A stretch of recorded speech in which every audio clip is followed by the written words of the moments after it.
श्री शिवाय नमोस्तुभ्यं भक्तों।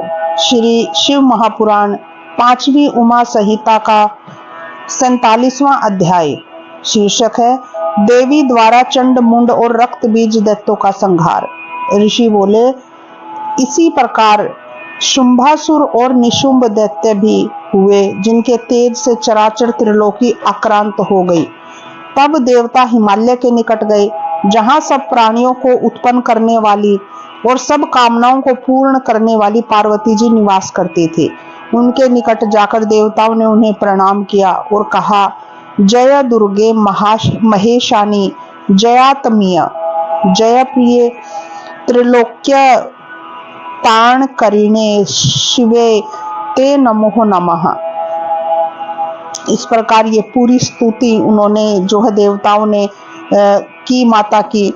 इस प्रकार जब देवताओं ने स्तुति की तो शिवा पार्वती प्रसन्न होकर वर देने को उद्यत हो गई।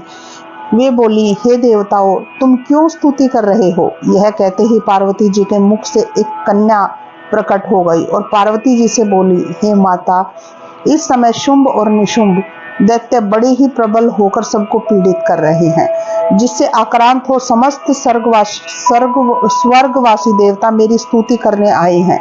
फिर देवी ने कहा, हे देवताओं, देखो कि देवी के शरीर से निकली हुई वह शक्ति शुंभ निशुंभ का नाश करने पर उद्यत है, जिसका नाम कौशिकी है। वह उग्र तारका है तथा पृथ्वी पर उसी को मातंगी भी कहा गया है।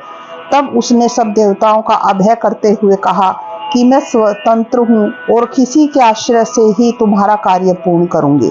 ऐसा कहकर देवी तत्क्षण अंतर्ध्यान हो गई और चंड मुंड और शुंभ निशुंभ के सेवक थे, उन्होंने देवी को देख लिया और जा करके उनके अनुपम सौंदर्य को अपने राजा से कह सुनाया और यह भी कहा कि ऐसी स्त्री रत्न को एकमात्र भोगने योग्य पुरुष रत्न है। चंड मुंड तो ऐसी सब बातें सुनकर उस दैत्यराज ने उस देवी के पास भेजने के लिए अपने सुग्रीव नाम के दूत को बुलाकर कहा कि तुम हिमालय पर्वत पर जाओ और वहां पर कोई एक सुंदरी स्त्री है, उसे किसी न किसी उपाय से यहाँ पर लेकर आओ। जब दैत्यराज की ऐसी आज्ञा से वह धूम्रलोचन नाम का दैत्य हिमालय पर जाकर पार्वती के अंश से उत्पन्न हुई त्रिलोक्य स्वामिनी से बोला, हे नितिम्बिनी, तुम मेरे स्वामी के पास चलो, अन्यथा मैं अपने 60,000 दैत्यों के द्वारा तुझे नष्ट कर दूंगा। यह सुन देवी ने दैत्यराज के भेजे हुए उस वीर दूत से कहा, हे दूत, यदि तू मुझे मार डालेगा तो मैं क्या करूंगी, इसलिए संग्राम के बिना ही मैं वहां नहीं जा सकती। ऐसा सुनकर धूम्रलोचन उनके ऊपर दौड़ा और महेश्वरी ने अपनी एक ही हुंकार से उसको भस्म कर दिया। उसी दिन से वह देवी संसार में धूमावती नाम से विख्यात हुई। तत्पश्चात देवी के सिंह ने धूम्राक्ष दैत्य के साथी सैनिकों को और गणों को भी भक्षण कर लिया और शेष भाग गए। जब साथियों सहित उसके संहार की बात शुंभ दैत्य को पता चली तो उसने अत्यंत क्रुद्ध होकर चंड मुंड और रक्त बीज नामक दैत्यों को वहां भेजा, जहां की वह देवी स्थित थी। अब अणिमादिक सिद्धियों से रक्षित और अपने तेज से सब दिशाओं को प्रकाशित करने वाली उस सिंह वाहिनी भगवती के पास जाकर उन दैत्यों ने कहा कि हे देवी, अब तू अति शीघ्र ही शुंभ निशुंभ दैत्यों के चरणों में जा, नहीं तो हम तेरे गणों वाहनों सहित तुझे शीघ्र ही मार डालेंगे।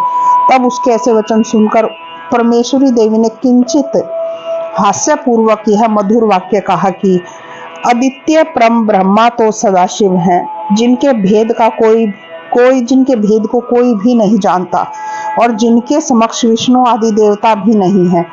मैं उन्हीं परमात्मा की सूक्ष्म प्रकृति हूँ, तब अन्य पति को कैसे वर्ण कर सकती हूँ। हे दैत्यो, तुम मृत्यु रूपी सर्प से बंधे होकर यह क्या बोलते हो?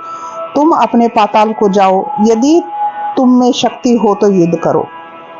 तब ऐसा क्रोध युक्त वचनों को सुनकर उस दैत्य ने देवी से कहा, हम तुझे अबला जानकर नहीं मारते हैं, परंतु जब तेरी इच्छा है तो सावधान हो जा, मैं तुझे शीघ्र ही मृत्यु के मुख में भेजता हूँ। इस प्रकार की कहा सुनी में दोनों ओर से बाण चलने लगे, परंतु कुछ भी विलंब नहीं हुआ कि परमेश्वरी देवी ने चंड मुंड और रक्त बीज दैत्यों को मारकर उसकी सारी सेना को समाप्त कर दिया। भगवती में द्वेष बुद्धि करके भी वे देवताओं के उस लोक को प्राप्त हुए जहाँ की उनके भक्त जाते हैं। इस प्रकार श्री शिव महापुराण 5वीं उमा संहिता का 47वां अध्याय ये समाप्त होता है। श्री शिवाय नमोस्तुभ्यं भक्तों।